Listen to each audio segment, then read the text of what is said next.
뉴저지 한인상록회가 효행상 시상식을 개최해 총 14명이 수상의 영예를 안았습니다. 본방송 KBN은 19대 대선 선거가 끝나는 시간부터 생방송으로 개표 상황을 전달할 예정입니다. 국무부는 테러 예방을 위해 입국 비자 심사를 대폭 강화할 예정입니다. 북한은 지난달 미국인 토니 김을 억류한 지 보름 만에 또 미 시민권자 김학송 씨를 억류했습니다.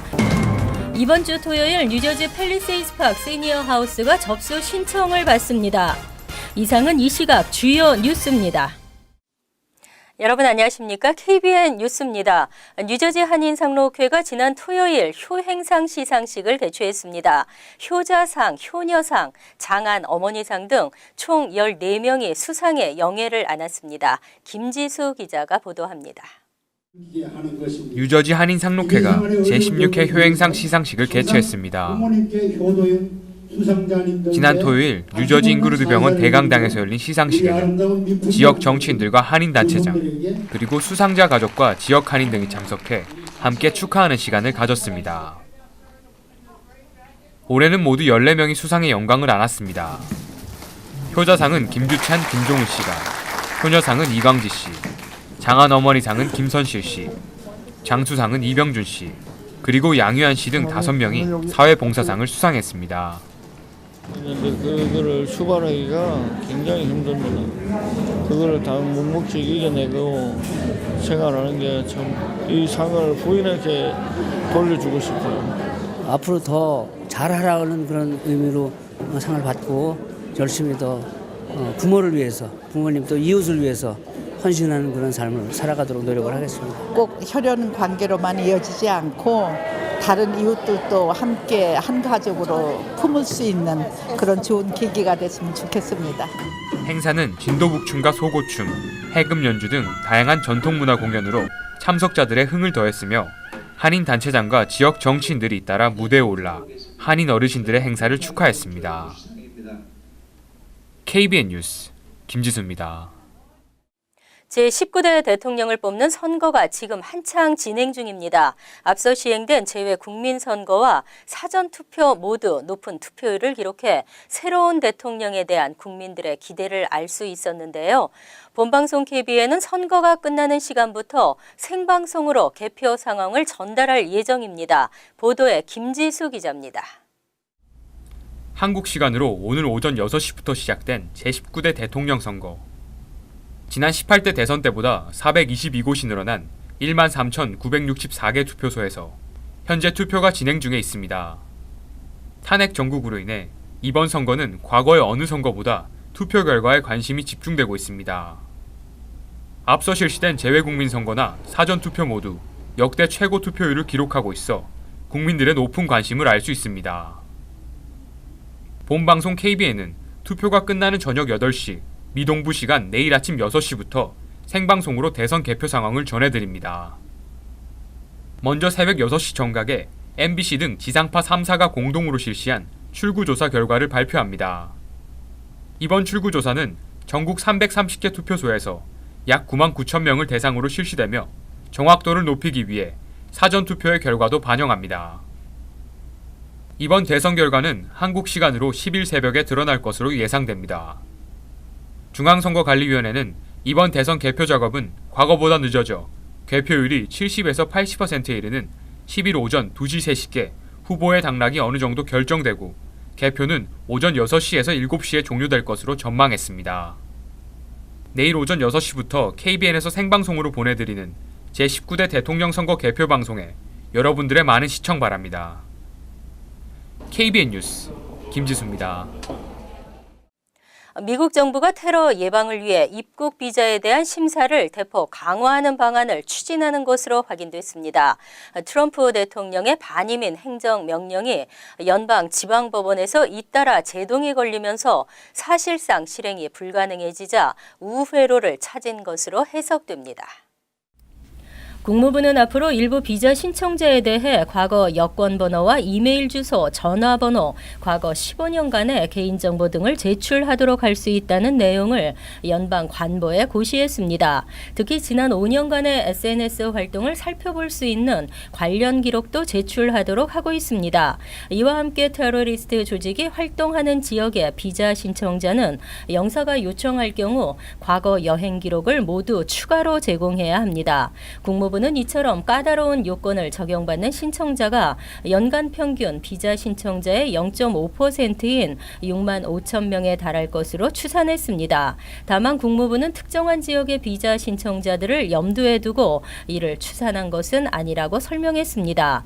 이 같은 시행 규칙은 먼저 국민 의견 수렴 기간을 거쳐 백악관 직속 관리 예산처의 승인을 받아야만 실제 시행에 들어갈 수 있습니다. 미국 내 이민 전문 변호사들은 이 같은 방안이 다소 무리한 처사라는 반응을 보이고 있습니다. 변호사들은 무엇보다 15년 동안의 개인정보와 5년간의 SNS 관련 정보를 상세히 기억하는 것은 불가능에 가깝고 실수를 유발할 수도 있다고 지적했습니다. 북한이 또다시 미국 시민권자를 억류했습니다. 지난달 미국인 토니 김을 억류한 지 보름 만에 또 다른 미국계 한국인 김학성 씨를 억류했다고 보도했습니다.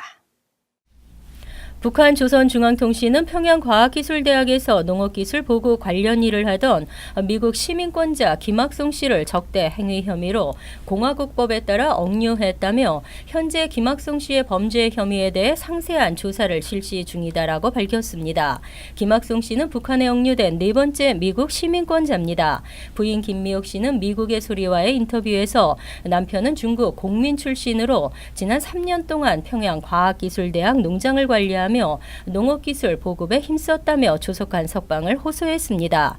김미옥 씨에 따르면 김 씨는 억류 당일인 지난 6일 남편이 역으로 나와서 기차에 올랐다고 소식을 들었지만 예정 시간에 도착하지 않은 남편이 북한에 억류됐다는 사실을 다음 날인 7일에야 평양 과기대 측으로부터 듣게 됐다고 전했습니다. 김학송 씨는 1963년 중국에서 태어난 조선족 출신으로 중국의 대학에서 농학을 전공한 뒤 농사 관련 일을 주로 했으며 1995년에서 2005년까지 미국 로스앤젤레스에서 살면서 신학을 공부했고 2008년 미국 시민권을 취득한 것으로 알려졌습니다.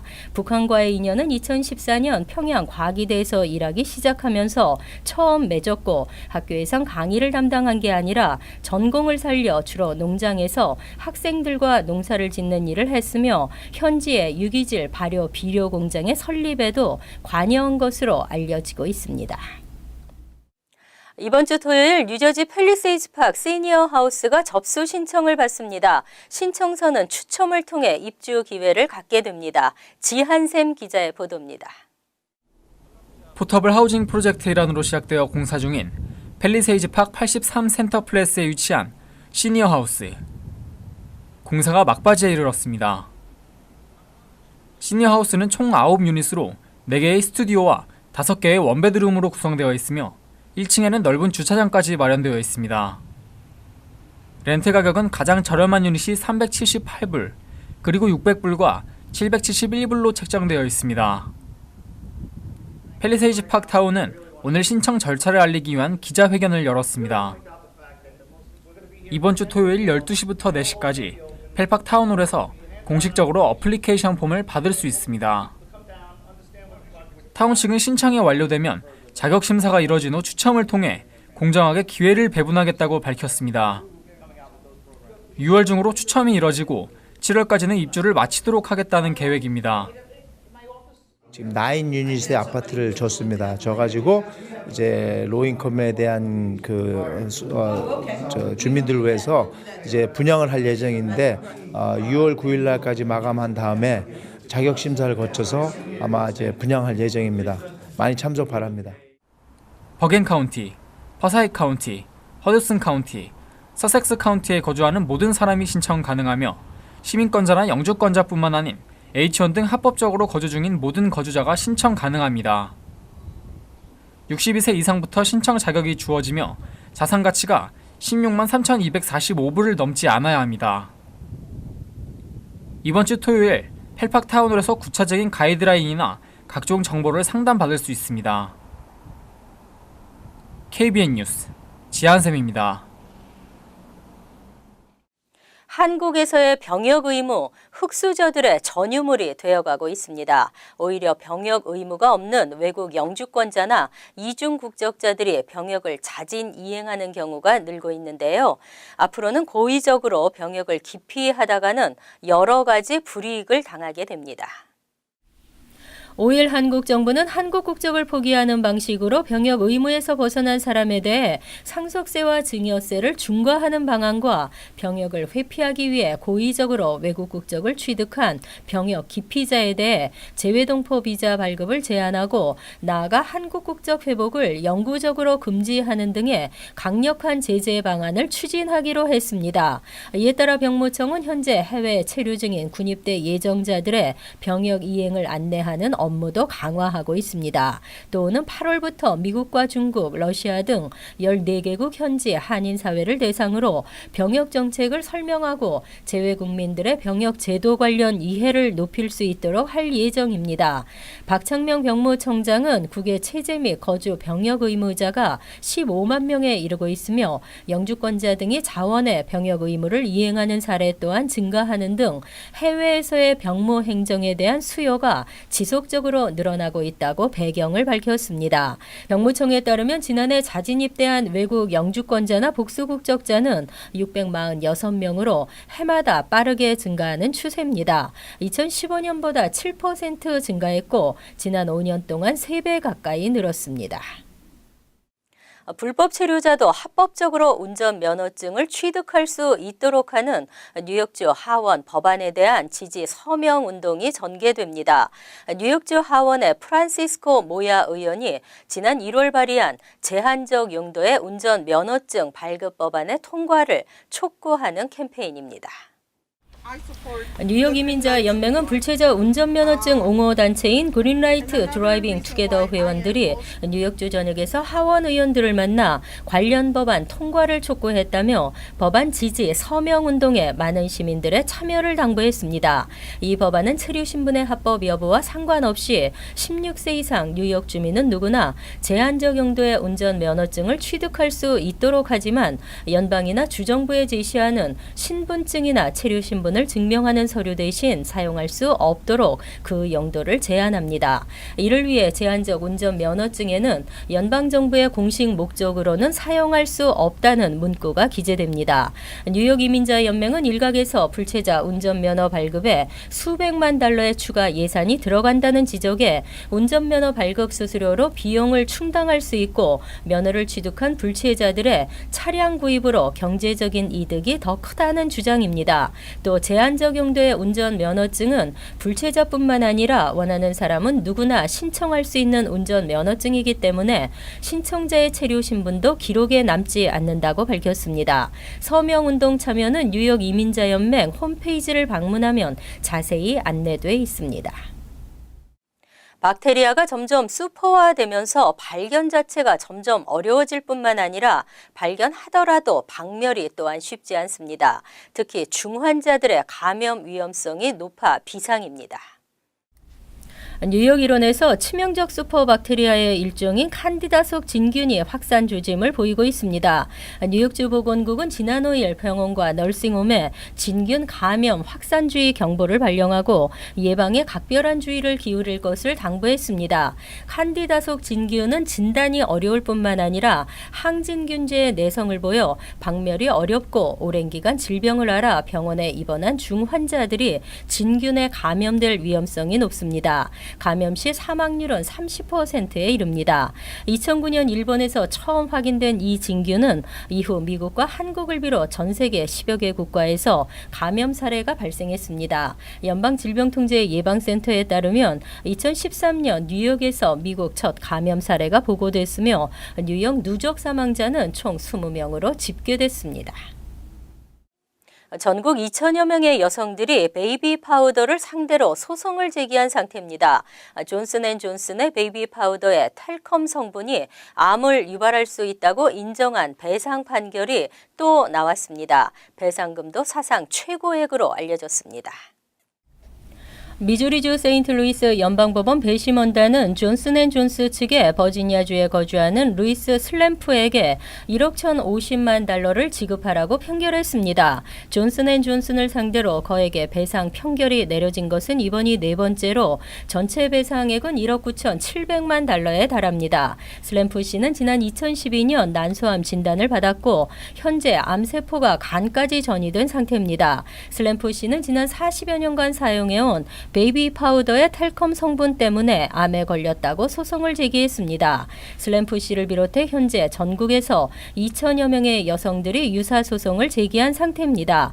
존슨앤존스 측은 판결 후 성명서를 통해 슬램프 씨의 주장은 과학적 근거가 없다면서 항소할 계획을 밝혔습니다. 마그네슘, 규소, 산소 등으로 구성된 미네랄인 활석으로 만들어지는 텔컴은 습기 흡수력이 뛰어나 마찰을 줄이고 발진을 예방할 수 있어 화장품 등에 주로 사용되어 왔습니다. 텔컴 제품 사용과 암과의 연관성에 대해서는 학계에서도 논란이 분분합니다. 세계보건기구 산하 국제암연구소는 텔컴 파우더를 사용할 경우 암을 유발할 수 있다고 규정하고 있지만 일부에서는 아직까지 관련성을 입증할 확실한 과학적 근거는 없다고 지적했습니다.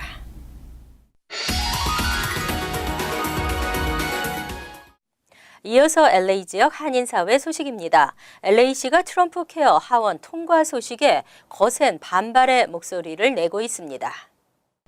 에릭 가세티 LA시장과 LA 지역 성소수자 LGBT 헬스케어 커뮤니티는 오늘 연방 하원에서 통과된 트럼프 케어와 관련해 일제히 비난의 목소리를 높였습니다. 특히 가세티 LA시장은 트럼프 케어는 오바마 케어의 핵심인 건강보험 의무 가입 조항을 삭제하고 저소득층에 대한 보조금을 폐지해 저소득층 혜택이 대폭 줄어들 수 있다며 이는 악몽이라고 강하게 비판했습니다.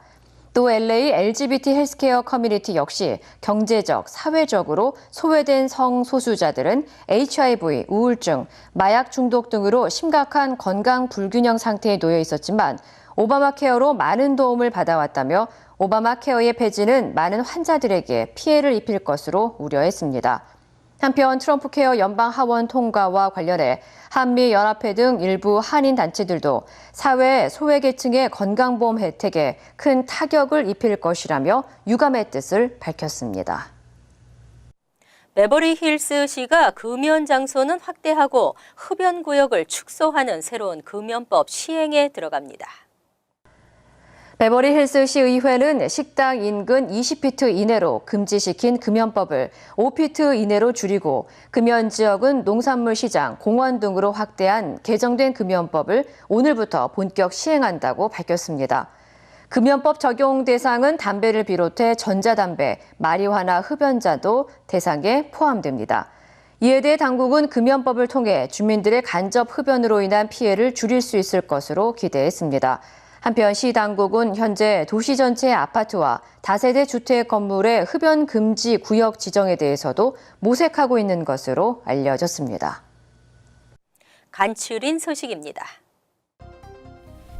텍사스주 캐롤튼시 의원의 한인 1.5세 성영준 씨가 당선됐습니다. 성영준 씨는 6일 61.15%의 지지를 얻어 경쟁자 신시아 놀스롭을 따돌리고 시의원에 당선됐습니다. 2014년과 15년 낙선한 성 씨가 세 번째 도전에 승리함으로써 텍사스주 첫 번째 한인 시의원이자 캐롤튼시의 첫 아시아계 시의원이 됐습니다. 성 당선자는 한인 사회의 목소리를 대변하는 시의원 역할을 할 것이라고 소감을 밝혔습니다. 6일 새벽 3시 30분쯤 캘리포니아주 샌디에이고에 신고 전화를 받고 출동한 경찰은 2명의 소년을 발견했습니다. 경찰에 의하면 순찰차에서 내리려던 순간 소년이 권총을 꺼내 들었고 무기를 버리라고 명령했지만 권총을 든 채 자신들 쪽으로 걸어왔습니다. 경관 2명은 다가오는 소년을 향해 여러 차례 총을 발포했습니다. 15세로 알려진 소년이 들고 있던 것은 BB 공기 권총이었던 것으로 밝혀졌습니다. 4일 그레이스맹 의원은 연방의회 공청회에서 오는 2020년 실시되는 연방 센서스에 한국어 등 아시안 언어를 더욱 확대해 포함시켜야 한다고 요구했습니다. 맹 의원은 아시아 태평양계 주민들의 언어 접근성의 격차를 줄이는 것은 중요하다고 강조했습니다. 심지어 영어의 유창성 정도를 묻는 질문조차 영어로 돼 있다고 지적했습니다. 연방 센서스에 따르면 한국어를 사용하는 미국인 중 76%가 영어를 잘하지 못한다고 답했습니다. 4일 아벨라 의원은 부정한 방법으로 선거 자금을 만들지 않고서는 선거운동을 유지하는 것이 대단히 어렵다는 것을 알게 됐다며 뉴욕시장 선거 불출마 성명을 발표했습니다. 이날까지 아벨라 의원이 모금한 선거 자금은 3만 5천 달러에 불과해 빌 드블라지오 시장의 370만 달러에 크게 뒤졌습니다. 아벨라 의원이 출마를 포기하면서 뉴욕시장 민주당 예비선거에는 4명의 후보가 경쟁하게 됐습니다. 환율과 증권 소식입니다.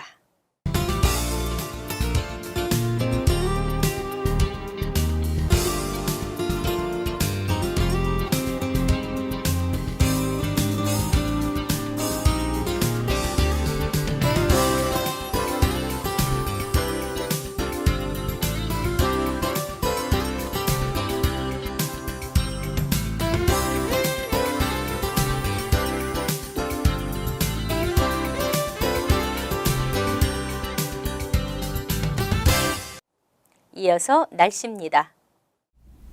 화요일은 가끔 흐리겠으며 다소 쌀쌀하겠습니다. 낮 최고 기온은 61도, 섭씨 16도, 밤 최저 기온은 48도, 섭씨 19도로 예상됩니다. 수요일은 지역에 따라 구름이 끼는 대체로 맑은 날씨가 예상됩니다. 목요일은 대체로 맑겠습니다. 이상으로 KBN 뉴스를 마칩니다. KBN과 함께 편안한 하루 되시기 바랍니다.